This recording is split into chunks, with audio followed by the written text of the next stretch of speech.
We are about to chat with a mom who has experienced egregious abuse of power in child welfare.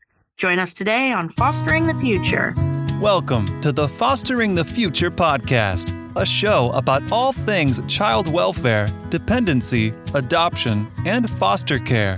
Here are your hosts, veterans in the world of child welfare, Jack and Kat.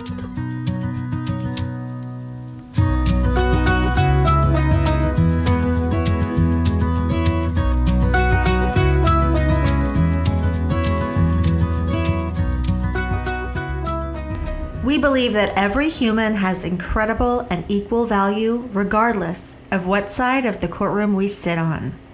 We hope that everyone feels welcome and accepted here on Fostering the Future.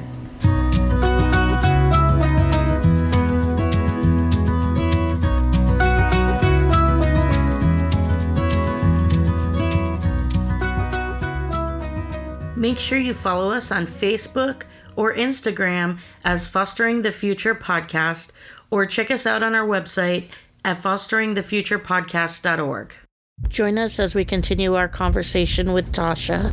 The investigation continues. They filed the termination of parental rights against my husband and I, and a single parent termination against him for our oldest, even though he said nothing bad happened. You know, in these cases, we're seeing how the child abuse pediatricians are often missing things. They're so singularly focused. Somebody saw this one bruise and was like, boom, this is where we're going. And then that's the answer for everything, instead of considering all of the other possibilities. But the two things that you said that I really just want to make a point of, the one child who does not share genetics, who did not have this shared pregnancy, is totally free of fractures. And to look at that and ignore that piece is a huge oversight, in my opinion. And then the second thing is they had an 8-year-old boy being asked questions and affirming that abuse was not happening in the home. It would probably be challenging for an 8-year-old boy to keep up a lie. And they ask things in such a roundabout way that you end up getting something out of the situations where that's actually the case. There's so many things that they missed here. Even this nurse looked at you and said, she has injuries too. She immediately thinks, oh, she's getting beat up too, instead of, hey, she has injuries. Let's find out where her injuries came from. What are the things that may have caused these injuries? And maybe the shared genetics that she has with her child could explain their injuries too. Like, they weren't looking for a medical explanation. I've been calling it lazy medicine because it's real easy to say, this is the most obvious thing, let's just call it this. And then we're done. Our job is done. We can walk away. He testified in our case as well. Like, he testified before the court. And it's very heartbreaking because not only did he tell them, the investigators, he told everyone the same thing. And it's not like we had any contact with him, because in the beginning, the restrictions they had was so ridiculous. My husband could not even talk to him. And then they lied and they said that we said we didn't want his mother supervising the phone call, so he just can't call him. What? That we only wanted my family to supervise. And I'm like, that's not true. Whatever questions they were asking him, whatever it was, we were never around. We were never present. She was the one involved, because then she had to come. She doesn't live in the same areas as she had to come down to then intervene in that situation for him. He went straight forward and had been giving them essentially the same answers from the jump before he even understood or even realized what was going on. Then they are with family, and then repeated injuries happen. We didn't even know repeated injuries happened. Guess what happened? We were fussy. When I received the phone call from my family member saying, we may need to go back to the hospital because they are fussy, I don't know what's wrong, and they're not really drinking their milk. Wow, that sounds like a lot of things that I've been saying, right? Made an appointment to the pediatrician. Went to the pediatrician. Pediatrician tells us the same craziness. Just swaddle them more. They're just fussy. Moral reflex. The next day, it got worse. Got the phone call. I think we just need to go to the hospital. We go to the hospital, take them to the ER. The ER physician is examining them, and we explain to them multiple fractures. It's a DCF investigation. They're with this family member. I am allowed to be here. I'm under the supervision of the family member. The physical exam from head to toe, they were moving everything. They were wiggling everything.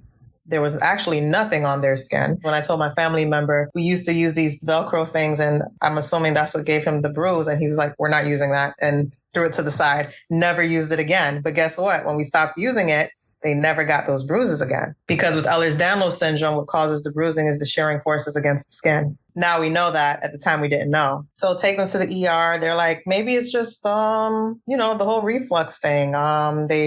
Maybe that's all it is. Both twins at that point were both on the medications. They have all of these injuries, fractures. You don't know what they're crying for. What do we do?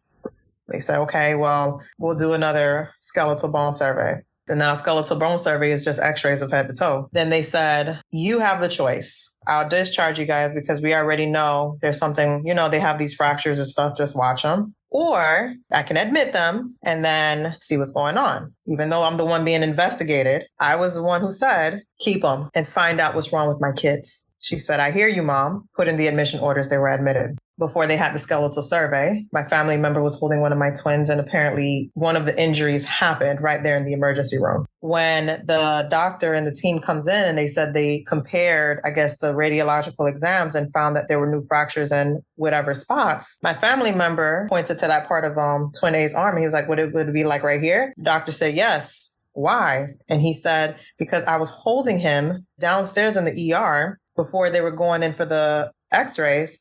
He pushed against me and his arm deformed. And now there's a fracture in that spot. So then everyone's like, oh my gosh, something is really wrong with these kids. The doctor said, did he cry? He said, no, that's not good because then that means they're getting used to it. They did an OI panel. The OI panel, one twin, they didn't really see anything, but the other twin, he had like a slight mutation, but I was told it wasn't enough. Did additional testing, couldn't really find anything else. Got discharged. They saw a hematologist who was concerned this was an Ehlers-Danlos syndrome, hypermobility spectrum disorder type of situation. We are only in October 2022. Let's just put it that way. They're 3 months old at this point. Okay. They tried to take the kids from my family member because these new fractures happened after they were taken from us. The judge did not take the kids, thankfully. Took them to the hematologist now for workup because of the whole bruising thing and the bleed. And her concern was Ehlers-Danlos syndrome, collagen disorder, hypermobility spectrum disorder. There were third injuries. Twin B had incidentally another finding of another fracture. We're in November now of 2022. My kids were taken September 21st. New fractures. How did this happen? I don't know. They were not even with me. I'm under supervision. I'm under restrictions. Nobody knows what happened. How did they know? Was it fussiness again that they were like, oh, something's wrong, let's bring him in? Or was it just a regularly scheduled x-ray? It was a repeated scheduled bone survey. My family member took them, had the x-rays done. So then we go see the orthopedic the following week. And he tells us, so your twin B had another fracture that was not there before. You would think this would be like the mic drop moment, right? Right. If the first injury after removal wasn't enough, here we are, the second set. They're not in their care, but we're just going to proceed with termination parental rights. We're just going to ignore the fact that the fractures were happening even after removal, get to the termination of parental rights trial, and we lost. It was terrible. They alleged that I had postpartum depression, even though I did not have postpartum depression. And I had the medical record to prove I didn't have postpartum depression. What I don't understand is parents who actually make mistakes and physically abuse their kids often get case plans and they get their kid back. I feel like you've got to be like walking around blindfolded to not see what's actually going on, and that there's a medical reason for these injuries. However, even if you thought that you did this, why did they not permit you to work a case plan and reunify with your children? Just filed an expedited termination. I don't know why. I mean, I can answer that if I'm playing devil's advocate.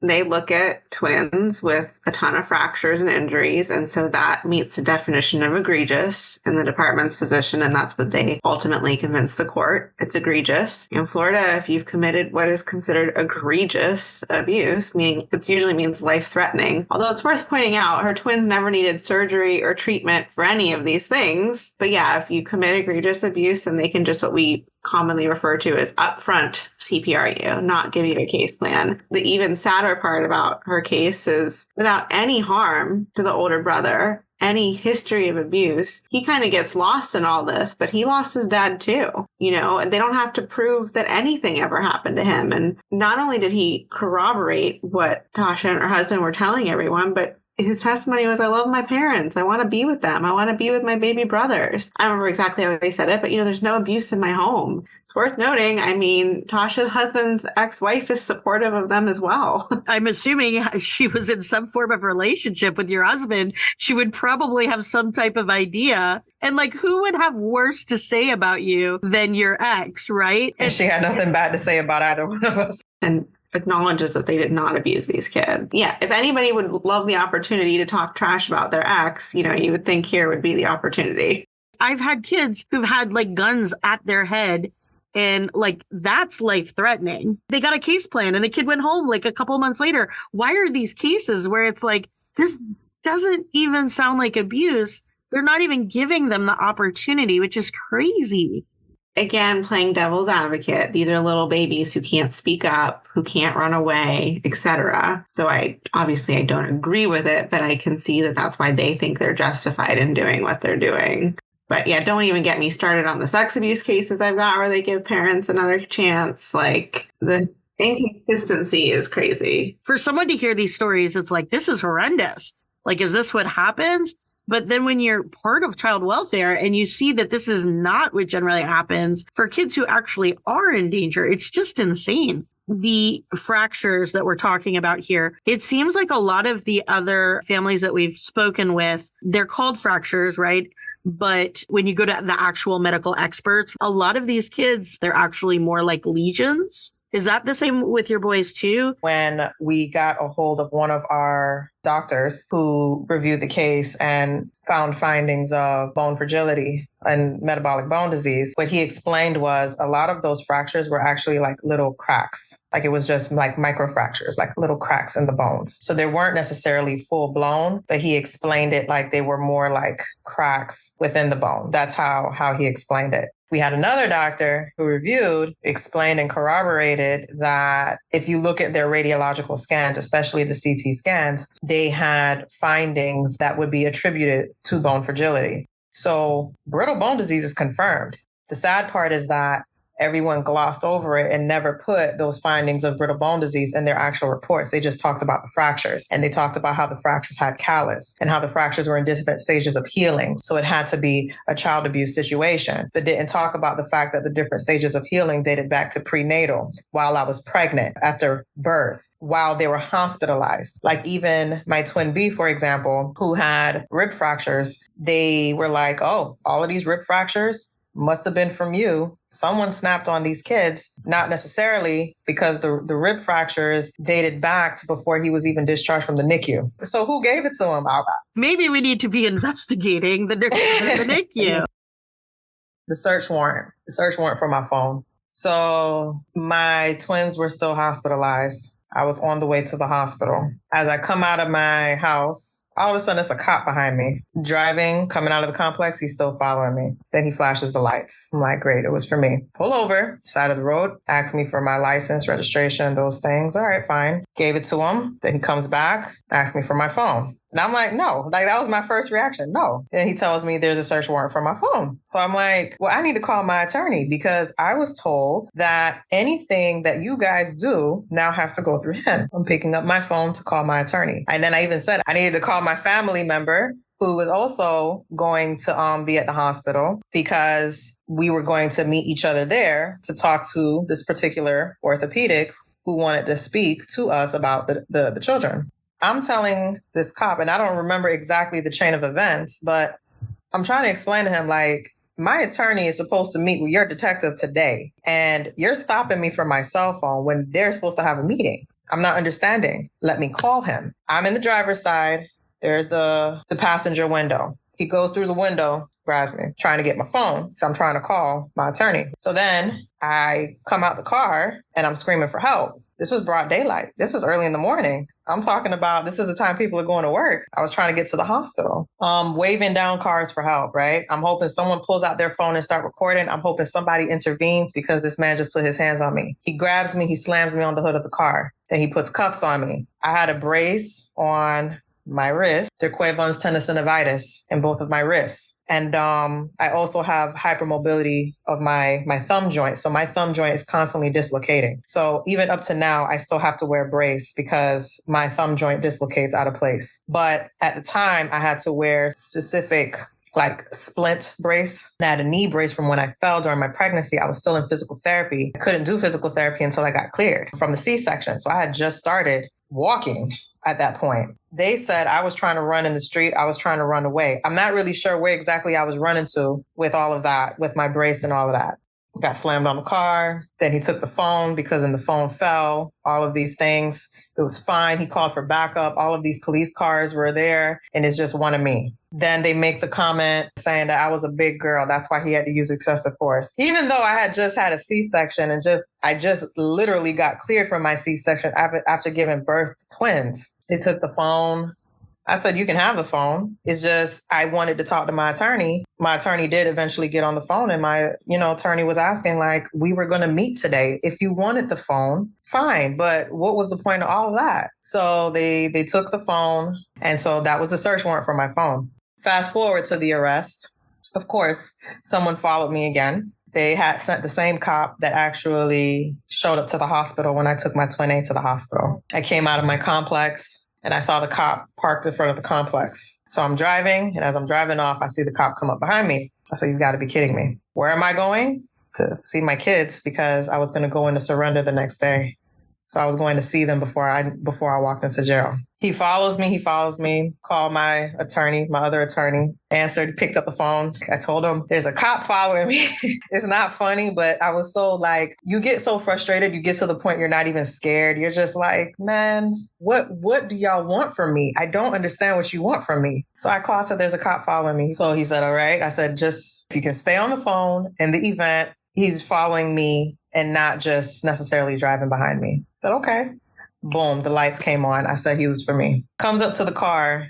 Did you know you have a warrant for your arrest? I said, yeah, I'm supposed to go in tomorrow. I still have my attorney on speakerphone. I said, it's the same officer that cornered me at the hospital. He was telling the officer, look, she's going in tomorrow. They're going to book her tomorrow. I can't believe this is even happening in the middle of a busy street, right? No, didn't want to do it. He had to take me right then and there. Got out the car, let them do what they needed to do. They took all of my stuff and then they took me. I don't know what the reason was that they had to follow me. I never had my Miranda rights read to me. I don't know what it was that they were trying to do, if they thought that would have been something to make me break at the moment. But when it comes to a parent who is falsely accused of doing something to their children they never did, you're not going to break them because they're going to keep going until they get their kids back.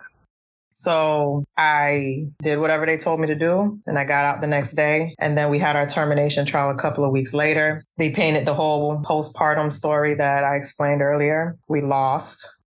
I ended up being seen in Boston by a physician after my specific test results came back because I didn't even have my test results yet.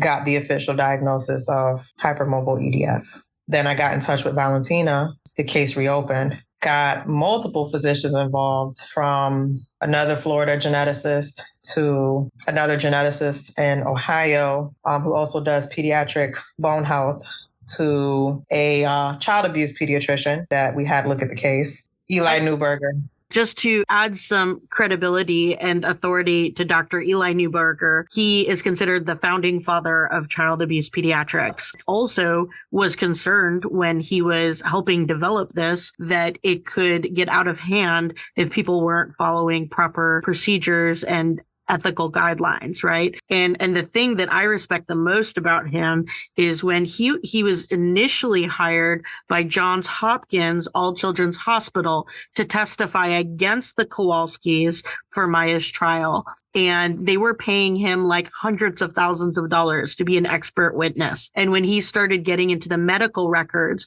he told them, keep your money. He reached out to the Kowalskis and offered to testify for them for free. The fact that he would do that, we're not just talking about you've got a child abuse pediatrician. You've got the child abuse pediatrician. Child abuse pediatrician. What he did with the Kowalski case shows incredibly high ethical standards.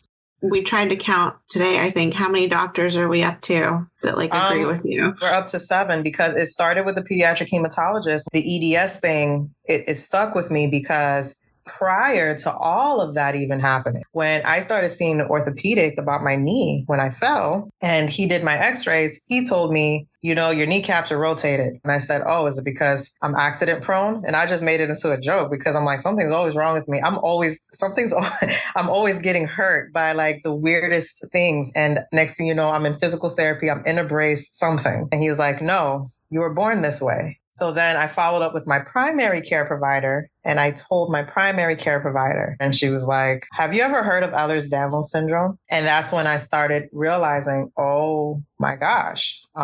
She checked me. She was like, you have a lot of hypermobility. I think you need to be seen by genetics. And that's actually what triggered my evaluation separate from my twins. Now, did you immediately recognize that this issue that you're having would explain your son's fractures? I did not initially know it was connected until I started reading more about it.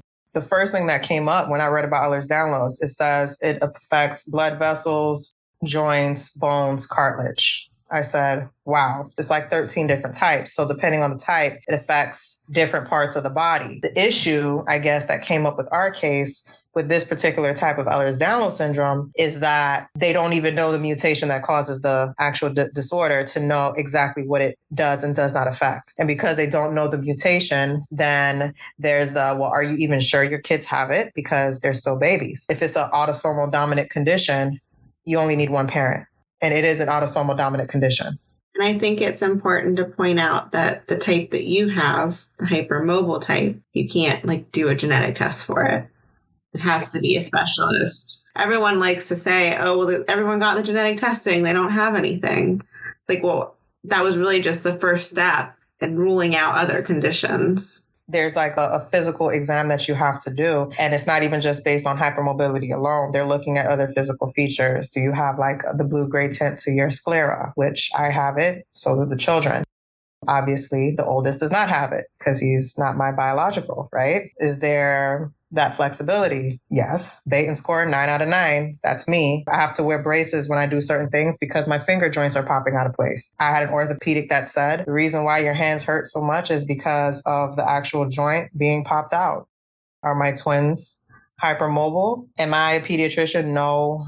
My pediatric nurse? No. Have I been around babies and children enough to know what looks normal and what doesn't? Yeah. They do the whole W sitting thing. They will W sit and then lay backwards and be comfortable. I've seen my children do things that it's are you going to be a gymnast? What's going on here? You know what I mean? Do I believe that this is something they have inherited, even though there is no test to fully confirm? Yes. As far as the whole metabolic bone disease, now the radiological findings are there, and a lot of the brittle bones, even if it's not necessarily an OI, osteogenesis imperfecta type of picture, metabolic bone disease can also be attributed to the types of medications that the mother is on during pregnancy. That came to light. And you were on an IV with all kinds of meds things that you had to take. And then that came to light. So although it may be FDA approved to save the baby, it still affects the fetus and the embryonic development of the bone. So then that made a lot of sense.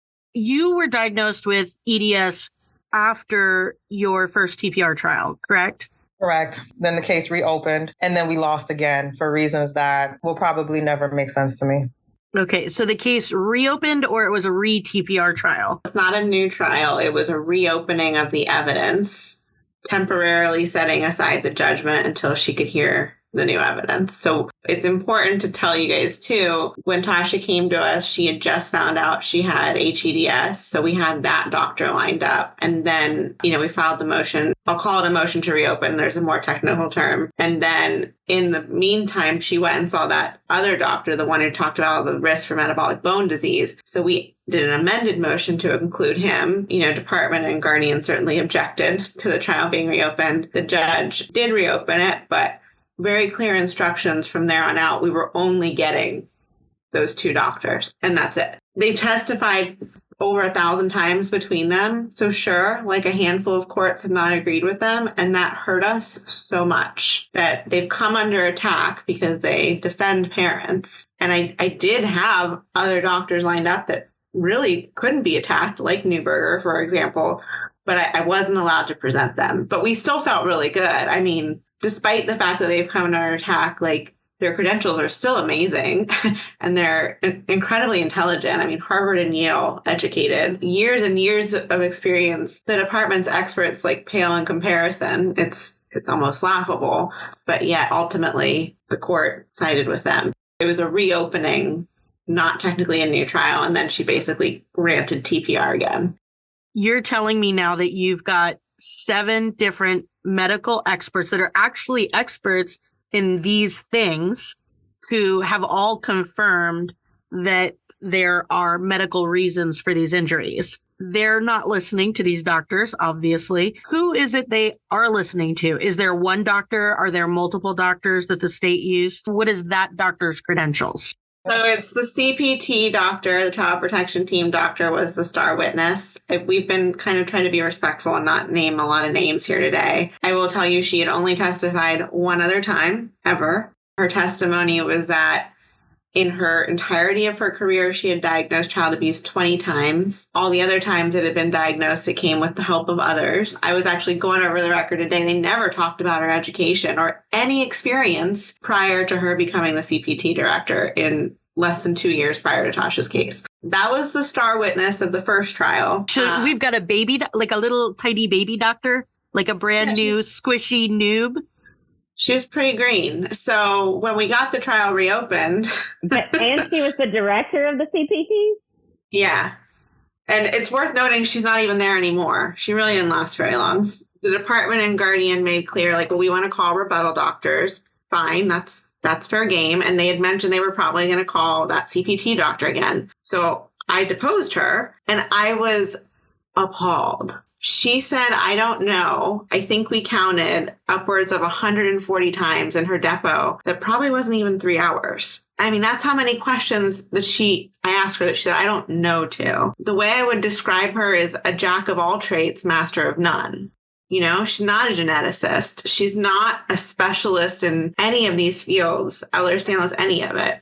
So anyways, then they did bring in a second doctor who has a history with our Ehlers-Danlos doctor, doesn't like him, has made it a point to like go after him whenever he's presented the opportunity. But he too had only testified one other time. There's actually a documentary about that case. It's been pretty public. And the court didn't rule in his favor. He had a decent amount of experience, more than the child protection team doctor, I think maybe 10 years or so, but nowhere near our 2 doctors that testified. But he was just adamant that you can't diagnose HEDS in infants, but yet we'll acknowledge they have it. There are infants out in the world that have it, but he's going to like refuse to consider it until they're 4 or 5 years old. She found them more credible than our 2 guys is the short of it. By the way, there was a third doctor that was allowed to testify as to the methodology of the 2 main doctors on our side. And he said, yeah, everything they're doing is right.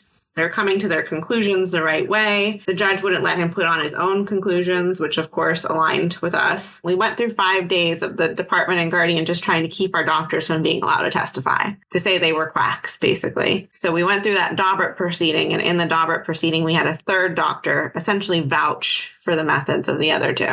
Weirdly, the final judgment does not mention our doctor number 3 whatsoever. It's every other witness is in there and mentioned extensively. His exhibits are missing. We pointed that out to the court, seeking rehearing, got blown off, if you will. He's a Florida doctor, also has been consulted by child protection team for the state of Florida, who was also involved in saying, this is not what you're making it to be. This is a genuine case where there's underlying medical conditions that's causing the injuries to these children. Yeah, he was the one who confirmed that the near miss car accident in conjunction with these medical conditions would have, contribute to the injuries also, especially in my twin A that had the small liver injury. I think you should know the court only heard 2 doctors and supposedly only read 2 reports, even though we filed the other ones. I don't know that she looked at them. But like Guardian and department had 2 additional doctor's reports in our favor. Like, they could have backed off because it was the right thing to do. They're supposed to want what is best for these children, right? When we sent them Dr. Newberger's report, the response I got from DCF was, why are you sending me this? You know, you're not allowed to have any more doctors. I'm like, because I'm still hoping you will do the right thing. Even if I can't put this before the judge, you should know.